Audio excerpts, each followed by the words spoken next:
Hello, good afternoon. This is Windy News coming to you live from the News Hub here at the University of Education, Winneba. Coming up in the next minute. University of Education holds orientation for academic counselors. President Mahama restores July 1 as public holiday. And in business, acting spokesperson for President Mahama defends Dr. Johnson Asiame's appointment as Bank of Ghana governor. On the foreign front, tragic school fire in Nigeria claims lives of 17 children. We have details of all these stories and many more coming up in the bulletin.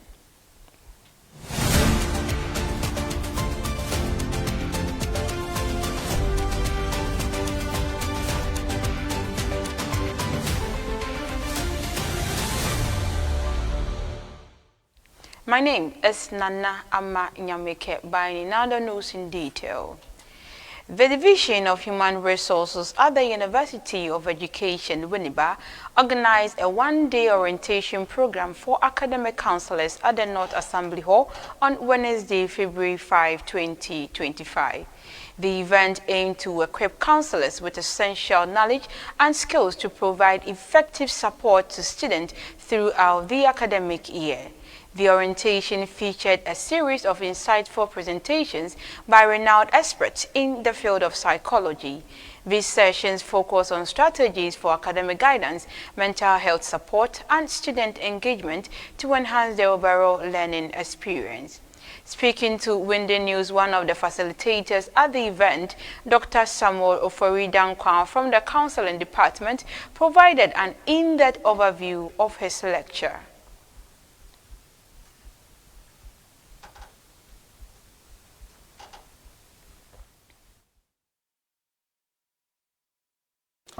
I'm Samuel Dankwa from the Counseling Center of the University of Education, Winneba. Today we've had the opportunity to give training to our academic counselors. As a good reason, we have observed that most of them are doing well in their pursuit to helping our students be able to deal with their issues, both emotionally and then physically. But then, moving on, we believe giving them training will help our academic counselors develop that ethical position and understand the challenges that they go through, helping them and understanding that the help they give goes a long way to transform the lives of these individuals who are our students. And so the Counseling Center has done a marvelous job by today encouraging most academic counselors that are appointed by the Vice Chancellor of this university to attend this workshop and then also be equipped with the necessary skills, information, and understanding for them to help our students become better and greater. So from the Counseling Center, this has been what we have hoped for.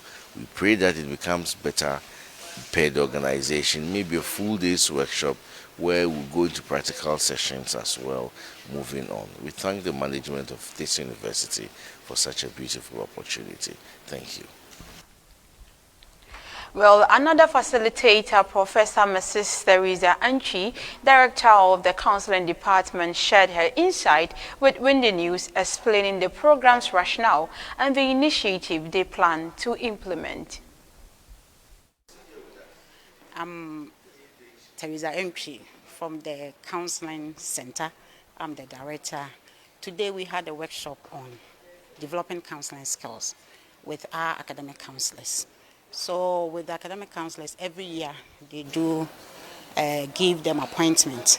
Some are, it's like the same people that they will be giving appointments. At times also, it will be different group of people. So normally it's like every year we organize such a workshop for them.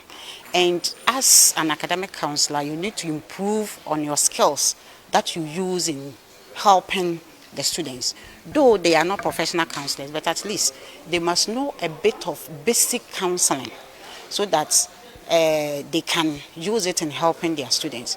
So some of the basic counseling skills that they will need, maybe how to question them, how to listen to them, how to paraphrase some of their statements that they will give, how to reflect on the content of how they said it, and then how the counselor, him or herself, is feeling. So as an academic counselor, it's not that you just listen to the client questions and that will be the end.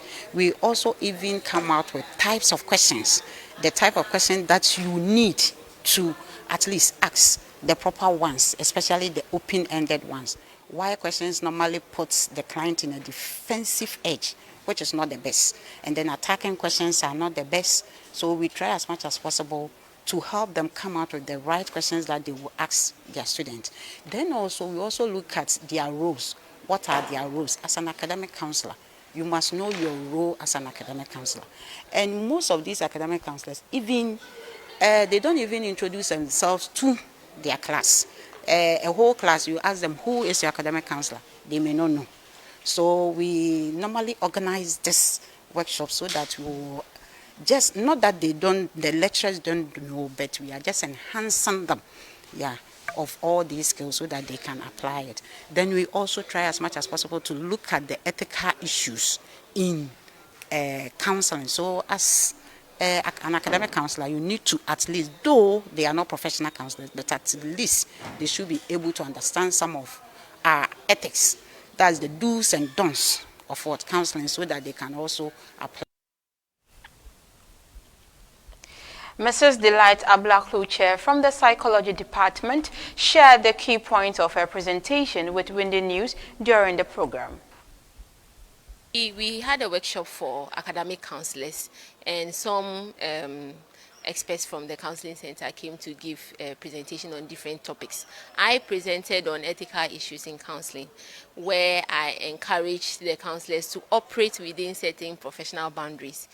We talked about issues of informed consent, where they have to obtain consent from the client or the student before they take them through any counseling process. We also talked about confidentiality, keeping students' information in confidence, or preventing third parties from having access to students' information, where maybe you would discuss a student's case with a colleague, discuss it with their classmates, etc. It is not advised. However, I indicated that there are certain instances where confidentiality can be broken. For instance, when the student is suicidal or homicidal, they want to harm themselves. That one, you would have to break confidentiality so that people around can pay attention and help the person. And also, when the student or the client wants to harm other people, the counselor has the right to warn the victim, so that they protect themselves any way that they can. We talked about avoiding dual relationships. Dual relationship is maybe having any other relationship aside the therapeutic relationship, maybe having romantic relationship with the student, entering into business deals with the student, accepting gifts from the students. One of the points we hammered on was the fact that sometimes the gifts can be a genuine, appreciation, something, but at the end of the day, there may be ulterior motives behind it. And so to put ourselves on the safer side, we should avoid taking some of these gifts. So these are the main things we spoke about. And lastly, Dr. Alfred Anovunga from the Counseling Department identified and addressed the needs of students. I am Dr. Alfred Anovunga, and I am in the Counseling Psychology Department. And I teach courses in that department. I'm a lecturer. Yes, so today's issues we're talking about here, we talked about giving orientation to our academic counselors, and I featured in the one of the topics there, and that is identifying students' needs and addressing them. So we talked about how to identify students' needs and then also how to address their needs. So we noticed that these are students. As academic counselor, there's always a need for you to be able to move out there to the students. If you don't move out there, it is difficult for you to be able to get them to get to know what their needs are. So moving out there, a lot of tidbits were given on how you can get to know their needs and how you can address them. being approachable is very important to the students. Then that will help you be able to address their issues. So in brief, this is the tidbits on what we said today concerning identifying and then addressing students' needs as an academic council. That particular story was brought in by my colleague Letitia Adams. Now moving on to our next story, President John Mahama has announced plans to restore July 1 as a statutory public holiday, reinstating its historical significance as Republic Day and Senior Citizens Day in Ghana. Speaking during his thank you visit to the Western region on Wednesday, February 5, President Mahama proposed that the day be observed as a national day of prayer and thanksgiving, providing Ghanaians an opportunity to reflect and express gratitude for the nation's progress. He further confirmed that amendment to the Public Holidays Act will be presented to Parliament to officially reinstate July 1 as a statutory holiday. We will have the opportunity as a nation soon to pray and give thanks to the Almighty God, as enjoined by the Holy Book that says that in all things give thanks. We will thank God for his beautiful blessings on our nation Ghana, and I'll soon announce a planning committee made up of religious leaders to plan the National Day of Prayer and Thanksgiving. I propose that this National Day of Prayer and Thanksgiving should be held on 1st July, which is also our Republic Day and also marks Senior Citizens Day. We will soon present to Parliament amendments to the Public Holidays Act in order that we can restore July 1st as a holiday. In the amendment of the Public Holidays Act, we shall also make provision to fulfill our promise to the Muslim community of an extra holiday to mark the Muslim festival of Eid al-Fitr. In a related development, President John Dramani Mahama has reaffirmed his commitment to completing key infrastructure projects under the Sino Hydro program, despite the challenges posed by Ghana's debt exchange program. Speaking during his thank you tour in Western region on February 5, 2025, President Mahama provided updates on the country's debt restructuring effort and reassured Ghanaians that his administration remains focused on advancing critical infrastructure development. He emphasized that ongoing negotiations with official and commercial creditors would ensure the continuation of major projects, including the Takoradi Interchange, the Aguna Dualization Project, and key road development in the Nzema Enclave. Ghana has been involved in the debt exchange, and the debt exchange has affected the projects that were packaged under the Sino Hydro program. We currently have finished negotiations with the official creditors and are soon to start negotiations with the commercial creditors. I believe that this will pave the way for us to continue the Takoradi Interchange project. We also will look at the Aguna Dualization project and also the Nzema Enclave roads. We're also looking at the railways to expand the connection from the railways along the Western Corridor in order that we can haul bauxite and manganese to the Takoradi port. There is also a proposal for funding under a Build, Operate and Transfer scheme to continue the railway to Burkina Faso so that we can take cargo meant for Burkina Faso through the Takoradi port. Away from that story, the Volta Regional Minister James Gunu has reaffirmed his commitment to revitalizing tourist sites in the region as part of its effort to boost the local economy and create job opportunities for the youth. In an interview monitored by Windy News, Mr. Gunu emphasized the region's vast tourism potential and called for strategic collaboration to unlock its economic benefit. He highlighted the critical role of tourism in providing sustainable employment for young people, noting that revitalizing the sector could curb rural to urban migration in search of non-existent jobs. The tourism sector is another priority, major one. Fortunately, these two sectors, we have the ministers coming from the region. So I'm going to collaborate with them more, and then we will develop the tourist site so that we can rake in a lot of revenue to improve upon the local economy of the region, create job opportunities for the teeming unemployed youth in the region, so that they will not be traveling or migrating to the capital searching for non-existing jobs. That we are going to do. We know many of the tourist sites in the region. The Blue Waterfalls is there, the Taffy Monkey Sanctuary is there, and even Avedakba Kokoda Resort is there.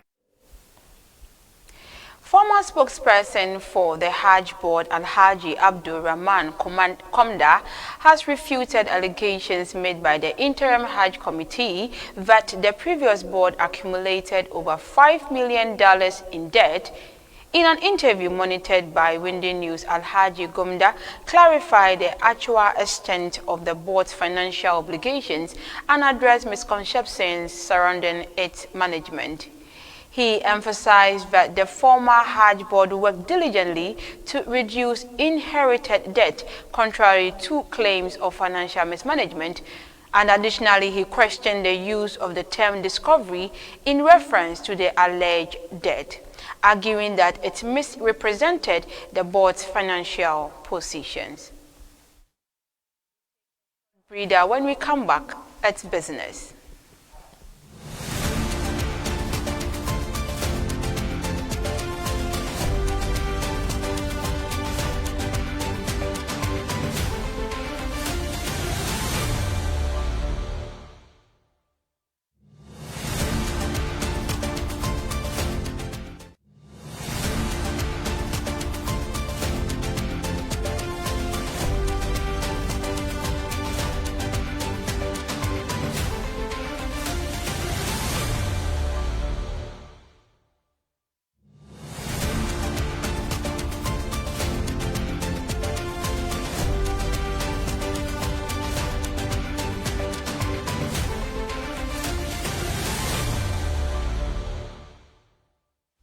Welcome back. Now let's do some business stories.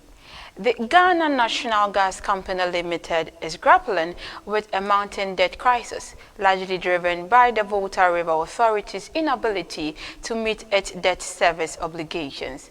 As of June 30, 2024, GNGLC's debt to the National Ghana Petroleum Corporation surged to over $626, up from $559 million in the same previous year. This represents a concerning 12.1% growth in debt, a sharp increase compared to the 7.4% recorded in the first half of 2023. The rise in GNGLC's debt, has outlined in a Public Interest Accountability Committee report for the first half of 2024. Is primarily attributed to the VRA's ongoing financial difficulties, which have hindered its ability to pay for the gas supplied by GNGLC. Now, still on business, acting spokesperson for President John Dramani Mahama, Feles Kwachi Ofosu, has expressed confidence in Dr. Johnson's Asiame's qualifications to serve as governor of the Bank of Ghana, despite concerns raised by the minority in Parliament regarding his early assumption of office. The minority has questioned the procedural and constitutional implications of Dr. Asiame's appointment, suggesting that he should refrain from engaging in official board duties until his nomination is fully approved by the Council of State. The caucus has also called on the International Monetary Fund to scrutinize Dr. Asiame's engagement closely to avoid any potential reputational risk to Ghana on the global stage. In an interview, Mr. Kwachi Ofosu highlighted Dr. Asiame's extensive experience and expertise in economic and financial matters, underscoring his sustainability for the role. He is a known economic and finance expert with significant banking acumen. He has worked in a previous capacity as the second deputy governor of the Bank of Ghana, and therefore is uniquely qualified to hold the position of governor of the Bank of Ghana. That is what President Mahama considered in appointing him to the position, and we believe that he will do a very good job. I indicated government is not concerned. The point is that all the stakeholders within the financial sector, the stakeholders in the economy, are people who are well grounded and know what exactly the issues are regarding the economy and the nation's finances. They know too well that political actors are wont to grandstand and dabble in all manner of theatrics as a way of furthering their own political interest. I'm not sure that any serious investor out there or any player in the Ghanaian economy would make decisions based on some issues that the minority are raising, which are not grounded. Up next is sports after the breather.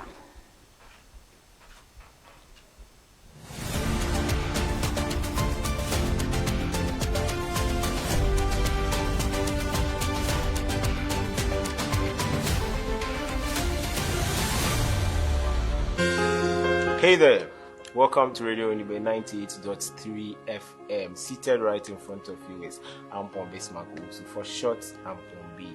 Here we say we are the ultimate in campus radio.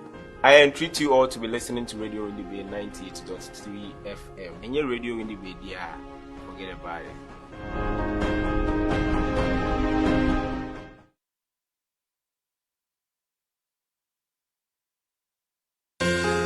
Hey there, welcome to Radio Onibe 98.3 FM. Seated right in front of you is Ampon Besmaku, for short Ampon B. Here we say we are the ultimate in campus radio. I entreat you all to be listening to Radio Onibe 98.3 FM. And your Radio Onibe, yeah, forget about it.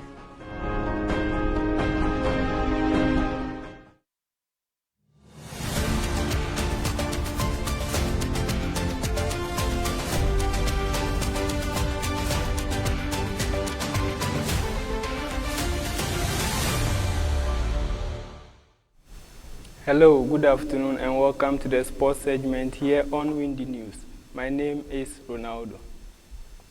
Cristiano Ronaldo statue unveiled in Times Square, and as a renowned sculptor unveiled a massive monument in Times Square on Wednesday to honor the famed soccer player Cristiano Ronaldo on his 40th birthday, and his fans celebrated by chanting his legendary catchphrase, "Sue." Cristiano Ronaldo is more than just a football player. He is a symbol of perseverance, excellence, and global unity that inspired me on the creation of this masterpiece. Funari said, the track-mounted monument painted in green, red, and gold drew boisterous crowds to the crossroad of the world, where Portuguese flag-waving fans belted out their favorite players. Trademark celebration chants of "Seal." The seal celebrates the moment when, after scoring a goal, Ronaldo runs towards the corner flag, makes a high leap with his arms spread wide, and then lands with a powerful stance while shouting "Seal," according to the Portuguese American Journal. Fans often chant along, making it a thrilling moment in any match. He now plays for a Saudi Pro League club called Al Nassr. For his part, Funari hopes his new work provides inspirations and maybe inspires the all-time great Ronaldo to his first World Cup victory. I strongly believe that with the right training and mental preparation, Ronaldo could win the World Cup in 2026, Funari said. The whole continent will be waiting and cheering for you. Well, away from the Sioux chant, let's do another story.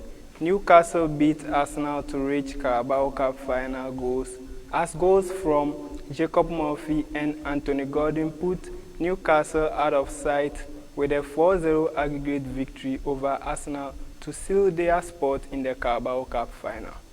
Bearing their promotion from the Championship in 2017, Newcastle have not picked up major silverware for nearly 60 years. The Magpies went into the second leg at St. James Park with a 2-0 aggregate advantage. Looked to have immediately added to it when Alexander Isak raced through and sank an emphatic finish just 4 minutes in, only for his efforts to be ruled out for offside. But Eddie Howe said did not let that deflect them, as Murphy did extended the aggregate lead to 3 on 19 minutes, helping home after Isak struck a tendrils effort off the post. The Swedish striker and fellow forward Gordon had Arsenal's typically imperious defense parking under the boisterous atmosphere. Running William Saliba and Gabriel bragged as Arsenal's hopes of an unlikely comeback grew distant, and it was Gordon who ultimately put the tie out of sight, pouncing on some calamitous play out of defense to stroke home just 7 minutes after halftime, allowing the home crowd to enjoy the occasion as they saw their side ramp to an impressive victory over the Premier League's second place side. In fact, the victory also extended Newcastle's impressive record over the triumphing in all 3 of their meetings while keeping clean sheets in each. The Magpies will face either Liverpool or Tottenham in the final at Wembley Stadium in March, and Postecoglou's side also looking forward to spell an end to their own trophy drought. Well, that will be all for sports here on Windy News. My name is Ronaldo. Up next, international news.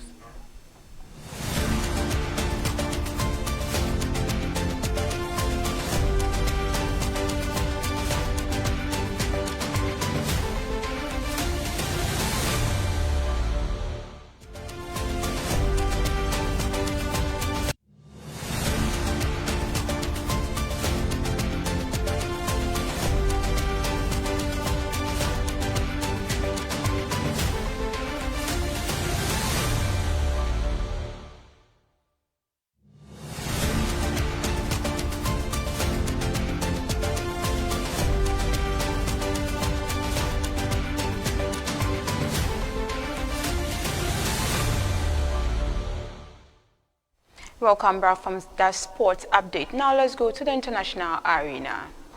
Officials have confirmed that at least 17 children have died in a fire that engulfed an Islamic school in Kuran, Namoda, Zamfara State, northern Nigeria.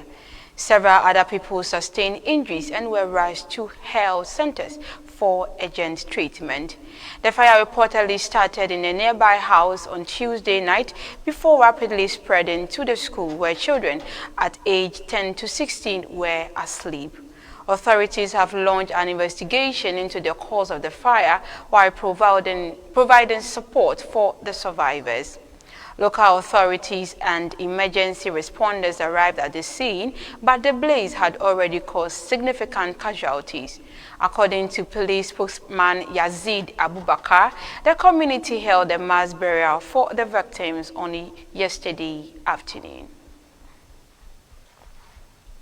Still on the foreign front, the United Nations has reported that more than 100 female prisoners were brutally raped and then burned alive during a jailbreak in the Congolese city of Goma. According to an internal UN document seen by BBC, the mass assault took place after fighters from the M23 rebel group began taking control of the city, triggering the escape of hundreds of inmates from Munzenzi prison last Monday. The documents state that between 165 and 167 women were sexually assaulted by male prisoners during the chaos. Many of the victims were later killed when the inmates set fire on the prison. The BBC has not independently verified the claims, but reports indicate that Goma, a city of over 1 million people, has descended into chaos following M23's rapid takeover. Witnesses describe bodies lying in the street with missiles flying over residential homes, exacerbating the already dire humanitarian crisis in eastern DR Congo. Now, before we end Windy News, a recap of stories that made headlines.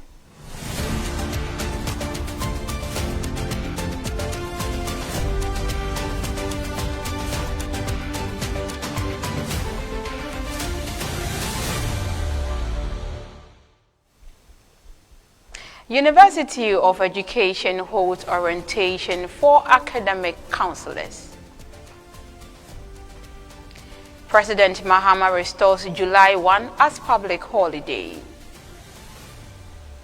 And in business, acting spokesperson for President Mahama defends Dr. Johnson Asiame's appointment as Bank of Ghana governor. And on the foreign front, tragic school fire in Nigeria claims lives of 17 children. And that will be all for today's Windy News. My name is Nana Ama Nyamike Bani. Thank you for doing the watching and do enjoy the rest of your afternoon.